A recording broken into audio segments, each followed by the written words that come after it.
Bonjour à tous. Bon, on va continuer la présentation des numéros Altaïa pour assembler la Mountain 241 P16. Là, je vous présente les autres numéros. Je vous avais présenté dans une précédente vidéo les 8 premiers numéros. J'ai attendu un peu avant de refaire une vidéo. À l'heure actuelle, j'ai reçu 19 numéros.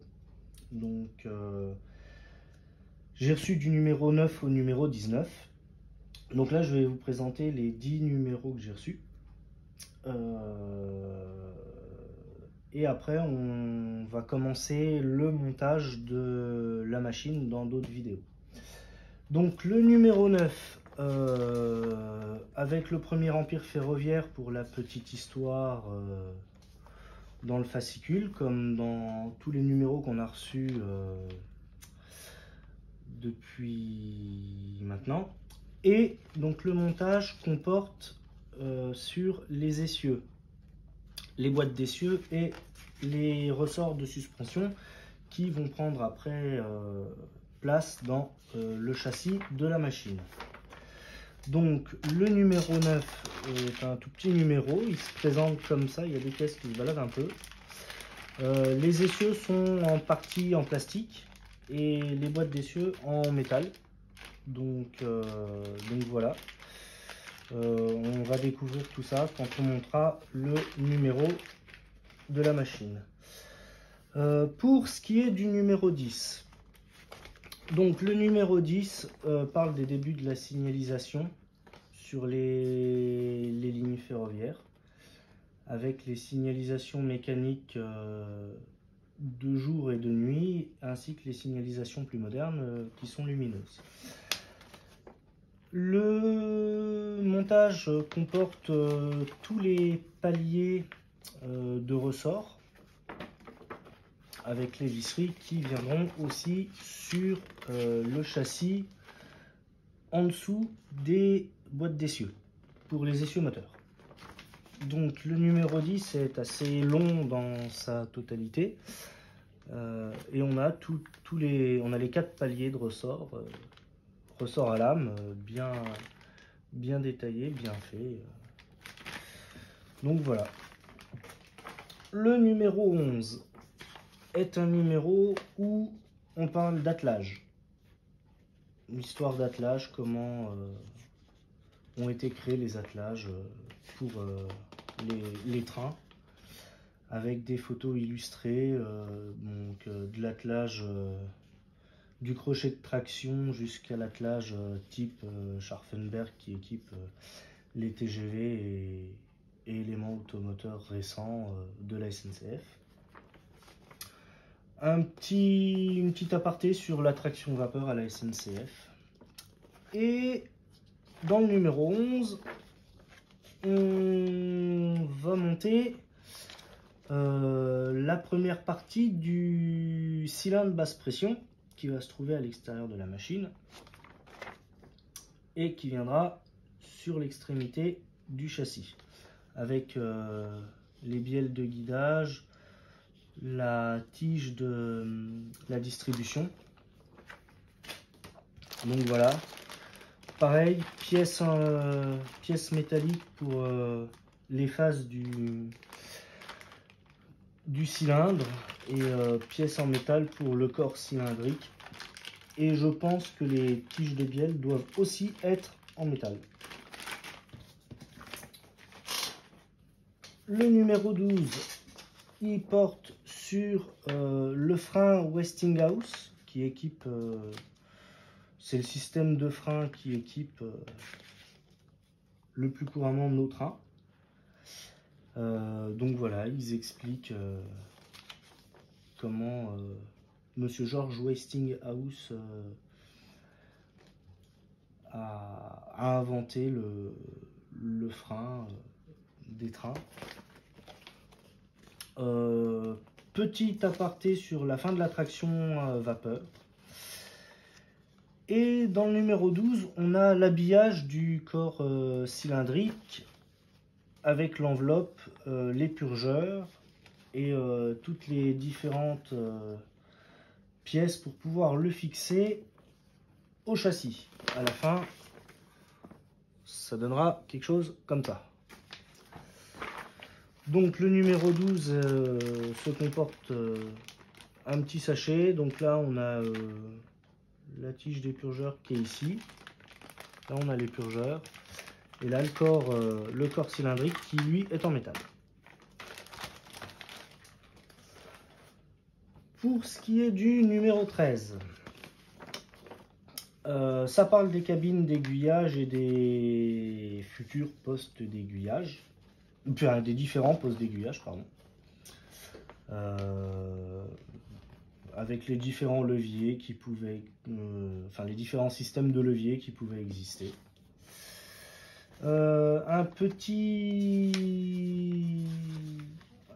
encadré sur la 152 d'André Chaplon. Une machine qui a été un prototype d'André Chaplon, mais qui n'a jamais été fait en série. Et on continue le montage des cylindres. Donc ça c'est le deuxième cylindre qui vient de l'autre côté. Donc là on a vu sur le numéro 12, je crois que c'est le cylindre gauche, et là c'est le cylindre droit, ou c'est l'inverse je pense. Ça doit être le... Ouais, ça c'est le gauche. Là, le 12 c'était le cylindre droit, donc là c'est le cylindre gauche.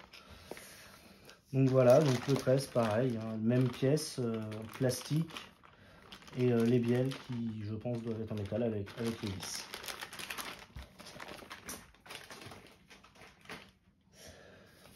Le numéro 14 parle des automotrices électriques. Donc des premières automotrices jusqu'au TGV. Il le mentionne juste succinctement, c'est tout, hein, et voilà, avec des Rambud, des automotrices type Saint-Nielsen de la SNCF en inox. Les locomotives à grande vitesse à vapeur, pour la petite anecdote vapeur comme il y a dans tous les fascicules. Et bah là c'est l'enveloppe du deuxième cylindre, comme dans le précédent numéro, avec l'épurgeur et le tout pour habiller l'enveloppe du cylindre qui viendra après. Donc voilà, c'était le côté droit, on avait vu le côté gauche. Donc là maintenant c'est à droite du châssis. Donc le 14, pareil, avec l'enveloppe là du cylindre qui est en métal, les purgeurs qui seront en métal aussi, et les différentes visseries.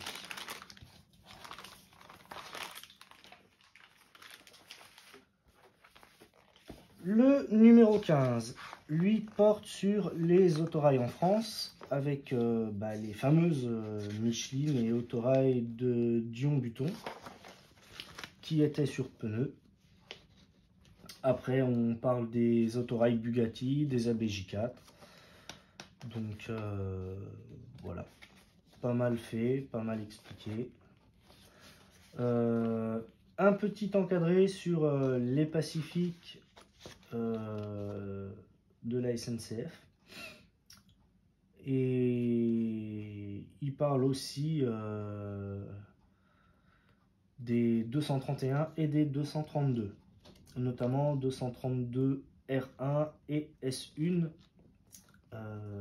ainsi que la U1 qui est à Mulhouse. Là, ça va être le montage des supports de distribution et de boîte à feu, pour qu'on puisse après y installer le tablier de la machine et la chaudière. Donc c'est des pièces qui sont principalement en plastique. Donc je pense qu'il va falloir y aller. Donc le numéro 15 il est tout petit, hein. Il y a 6 pièces avec les vis. Et bon, comme c'est du plastique, je pense qu'il va falloir y aller avec grande douceur lors de la fixation pour éviter d'abîmer le filetage des vis et le filetage qu'il y a sur les pièces en plastique. On verra ça quand on va monter la machine. Le numéro 16 comporte sur les chemins de fer un article pas très glorieux, pas très sympathique, la guerre et les chemins de fer. Donc la stratégie avec l'Allemagne, quand les trains blindés, les canons sur rail. C'est intéressant, mais bon, c'est pas ce qui m'a branché le plus, mais c'est assez intéressant quand même de voir ça. Il parle de la 232 U1 qui est elle exposée à Mulhouse. La plus belle des locomotives, bon moi je la trouve jolie mais sans plus. Je trouve pas que ça soit une des plus jolies locomotives à vapeur que la SNCF ait eu. Donc voilà. Et là on a les bielles, donc les bielles d'accouplement et les bielles de commande et de distribution. Donc voilà. Les bielles, j'arrive pas trop à voir si... je pense qu'elles doivent être en métal, mais je suis pas sûr. Donc la bielle une bielle d'accouplement là. Là aussi, la bielle de distribution avec le palier là et les vis. Donc voilà, on avait déjà dans le numéro 1, si vous vous référez à la précédente vidéo, on avait déjà dans le numéro 1 un bout de bielle. Donc je vais voir, je ne sais pas trop où il va parce que je sais pas, c'est pas noté là dans le fascicule. Peut-être que dans les prochains ça sera mentionné. Le numéro 17 porte sur la Première Guerre mondiale. Et oui, les trains ont été assez sollicités pendant la guerre.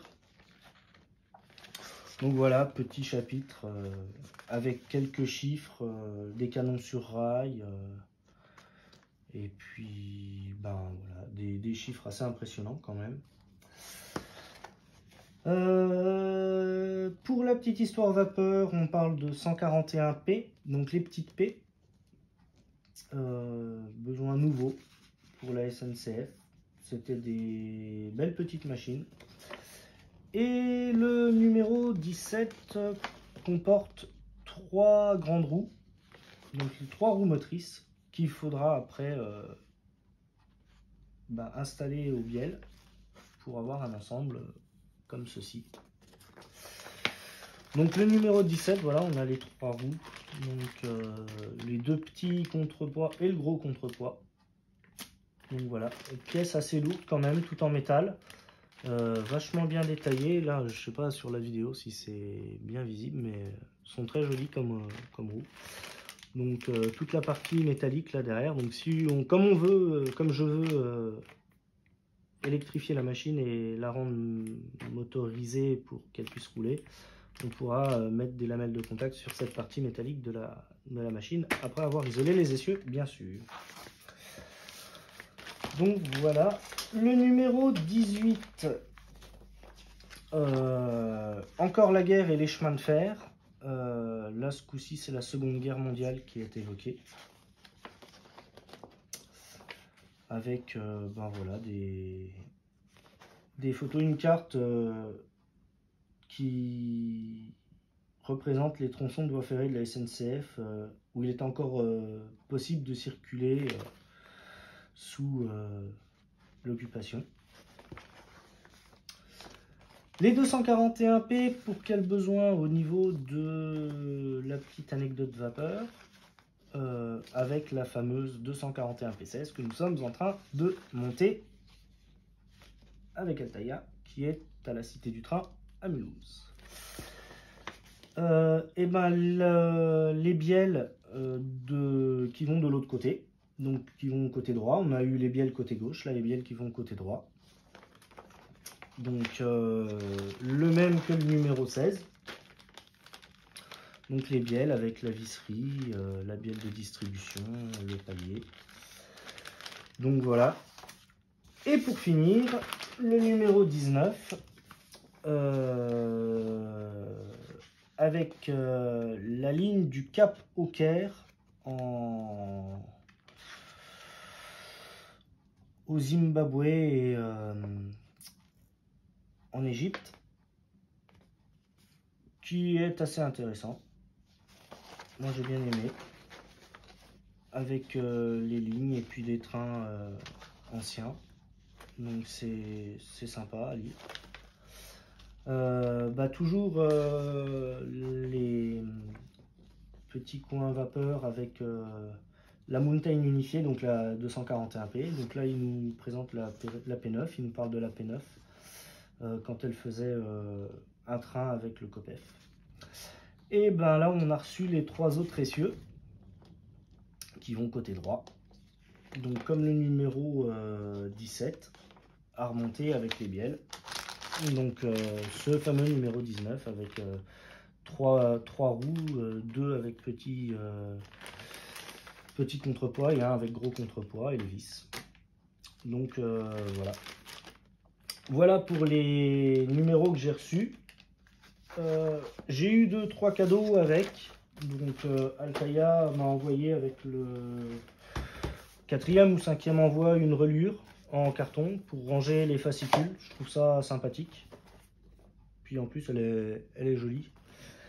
Et dans le 5e ou 6e envoi, j'ai eu une petite boîte pour ranger des pièces. Mais bon, je vois pas trop ce que je vais mettre dedans parce que la boîte est un peu petite.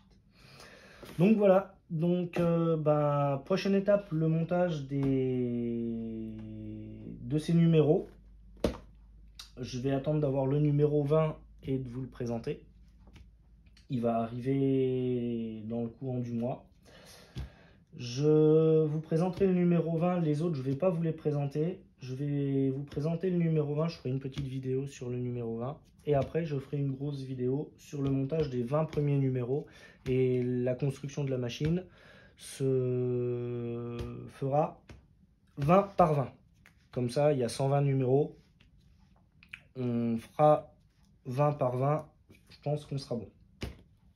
Et ben voilà. Et ben je vous remercie et à bientôt pour de nouvelles aventures. Et bon modélisme.